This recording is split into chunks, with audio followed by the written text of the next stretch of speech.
Here's a question nobody asks, because the answer seems obvious. Put every version of Optimus Prime in a room. G1.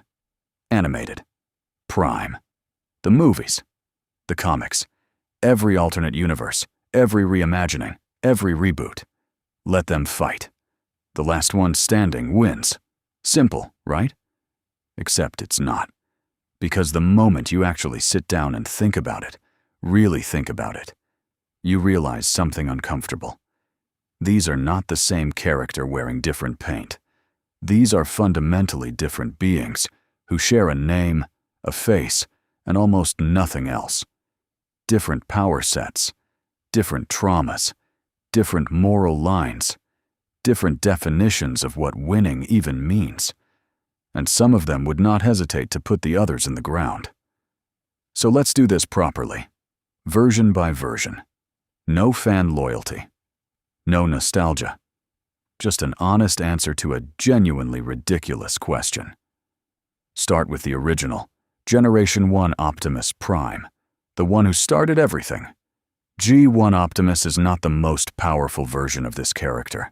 He is not the fastest, not the most heavily armed, not the most technologically advanced. What he is, and this matters more than it sounds, is the most experienced. This is a soldier who has been fighting a single war for 5 million years. Not 5 years. Not 50. 5 million. He has lost battles, lost soldiers, lost his home planet, lost his own life, and kept coming back to the same fight with the same answer every single time. His strength in a matchup is not raw power. It is endurance and will. G1 Optimus has been broken more times than most versions of this character have even been tested, and he is still standing. That counts for something. That counts for a lot. Think about what this version has actually survived. He fought Megatron to a standstill across 5 million years of open war. He took multiple killing shots on the deck of Autobot City and still dragged himself upright long enough to win the fight before the wounds finished him. He came back from death not once, but repeatedly.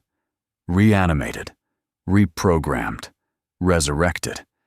And every single time he returned to the exact same war without flinching. His pain tolerance is not a stat, it is a philosophy. He does not stop because stopping is not something he has ever allowed himself to consider. In hand-to-hand terms, G1 Optimus is also far more capable than the cartoon occasionally made him look. His ion blaster, his energon axe, and the sheer brute strength of a frame built specifically for combat by Alpha Trion make him a legitimate threat to anything he faces. The 5 million years of experience means he has seen almost every fighting style, every dirty trick, every desperation move. Very little surprises him. His weakness is the same thing that has always been his weakness. He will not finish someone if there is another option. He will pull his punch at the exact moment it matters most, because the version of winning that leaves everyone alive is the only version he actually wants. In a fight against himself, that instinct becomes a critical vulnerability. Now take animated Optimus Prime. Younger, less decorated, still carrying the weight of a mistake that got his team nearly killed before the story even started. Animated Optimus is underestimated constantly by the characters around him and by audiences who wrote him off as the kids' show version. That is a mistake.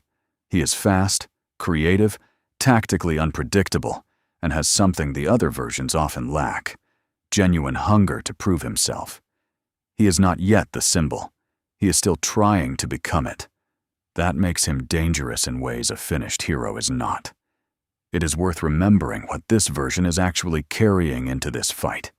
He was expelled from the Elite Guard, the Autobot Special Forces, over an incident involving Sentinel Prime and a mission that went wrong in ways nobody wanted to put on record. He was handed a maintenance crew and a deep space assignment that was essentially Cybertron's way of saying, "Go be someone else's problem." He was not supposed to matter. He was not supposed to find the Allspark, not supposed to lead anyone, not supposed to become anything. And then the universe stopped asking for his opinion on the matter and handed him a war anyway. That specific flavor of underdog, someone who was told they were not good enough and then forced to prove otherwise with no backup and no recognition, produces a fighter who is genuinely difficult to predict. Animated Optimus does not fight like a general. He fights like someone who learned on the job, under pressure, against opponents who were supposed to be out of his league. His Energon Axe combat is aggressive and direct in a way that catches opponents off guard because it does not look like the restrained, measured style of a seasoned commander. It looks like someone improvising. And it works. His fighting style relies on adaptability. He does not overpower opponents. He outthinks them. In a multi-version matchup, that reads as a significant advantage early. He would not be the favorite. He would absolutely be the one nobody saw coming until it was too late. His ceiling, though, is lower than most. He has not yet been tested the way G1 has. The trauma is there, but the mileage is not. In a war of attrition, he runs out of road before the others do. Aligned Optimus, from the Prime animated series, is a different calculation entirely. This is a version who fought on Cybertron for what may have been longer than anyone admits, watched his world die, crossed space, and arrived on Earth already carrying a grief so heavy it had become structural. It was just part of how he stood. He does not talk about it.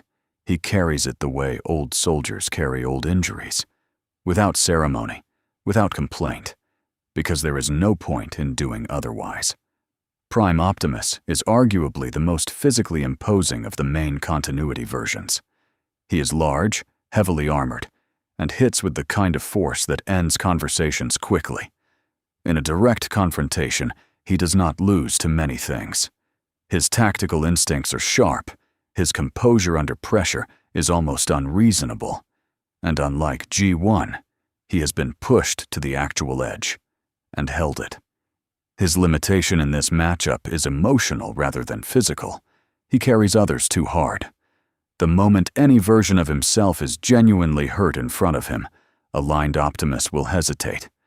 Not from weakness, from the very specific pain of watching yourself bleed and recognizing something in it you cannot look away from.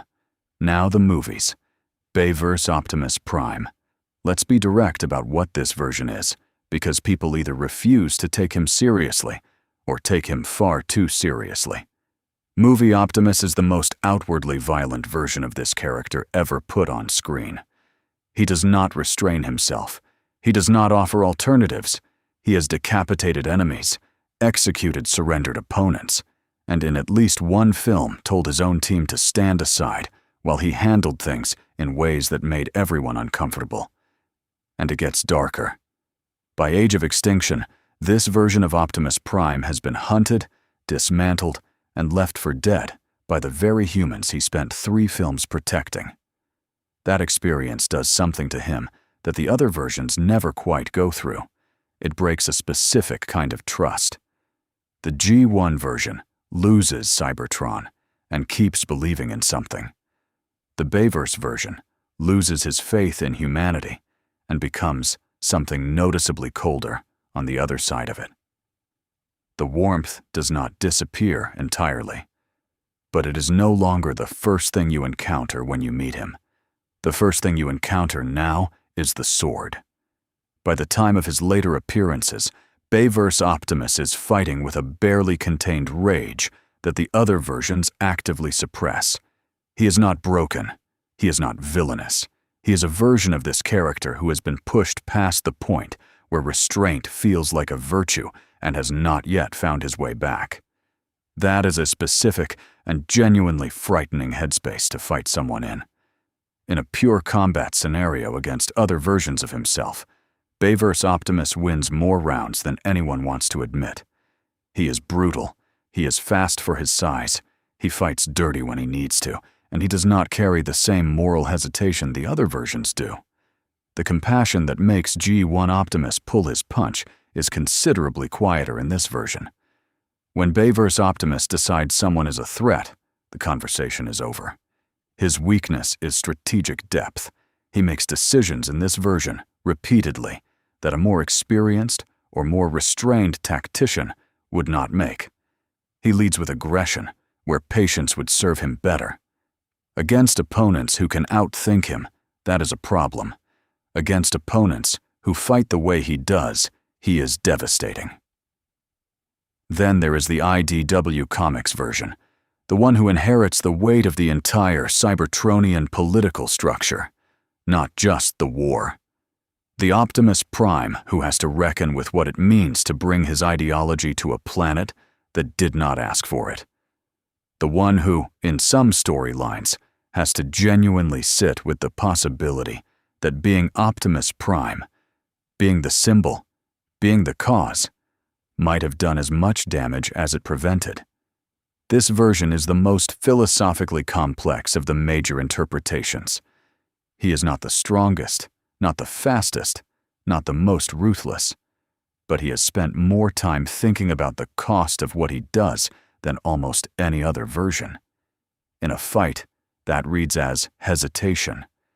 In a war, that reads as the only thing that can actually end one. His power in this matchup is not physical at all. It is the capacity to stop the fight, to say something true enough in the right moment that no one wants to continue. That is not nothing. Against most enemies, it is nothing. Against other versions of himself, who all, underneath everything, want the same thing, it might be the only move that works. So who wins? Let's actually run it. Not the emotional answer, the bracket answer.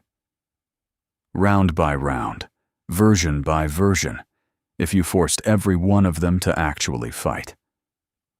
Animated goes out first, not because he is weak, he is not, but because his ceiling is lower than the others, and in a sustained multi-front engagement, his lack of seasoning shows. He takes Bayverse by surprise in the early exchanges, lands hits that nobody expected, and then runs out of answers when Bayverse stops being surprised and starts being methodical. Animated Optimus goes down swinging. He always does. That is exactly who he is. IDW goes out next, not in combat. IDW Optimus does not lose in combat easily. His political and battlefield experience are both genuinely formidable, but because he spends too much of the fight trying to find the argument that stops it.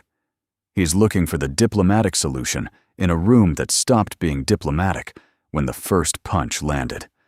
Aligned catches him mid-thought with the kind of force that ends debates permanently. IDW goes down, still convinced there was a better way. He was probably right. Then it is 3. G1, Aligned, and Bayverse. Bayverse eliminates himself, not by losing a fight, by making the kind of decision the other two cannot follow him into. He crosses a line that G1 and Aligned both recognize as the line, and for a moment both of them stop fighting each other to address what Bayverse just did. It is not a noble sacrifice. It is the consequence of rage without a compass finally arriving somewhere it cannot come back from. Bayverse Optimus does not get defeated. He gets left behind. G1 and Aligned stand across from each other, the oldest version and the heaviest one. 5 million years of endurance against a grief that became structural. They fight. They both know every move the other is going to make, because they have both made those moves before, against different enemies, in different timelines, for the same reason. Physically, in a straight elimination bracket with no rules, Bayverse takes early rounds. Aligned goes deep. G1 survives longer than he should through sheer refusal to stay down. But here is the thing about putting Optimus Prime against himself. At some point in this fight, every version of him looks across the battlefield and sees the same face, the same optics, the same set of the shoulders that says, "I did not want this, and I am doing it anyway." And every version of him, regardless of continuity or power level, recognizes something that stops the hand that was about to swing. They are not fighting an enemy. They are fighting the road they did not take. G1 looks at Bayverse and sees what grief without restraint produces. Bayverse looks at Animated and sees the hope he had before the war took it.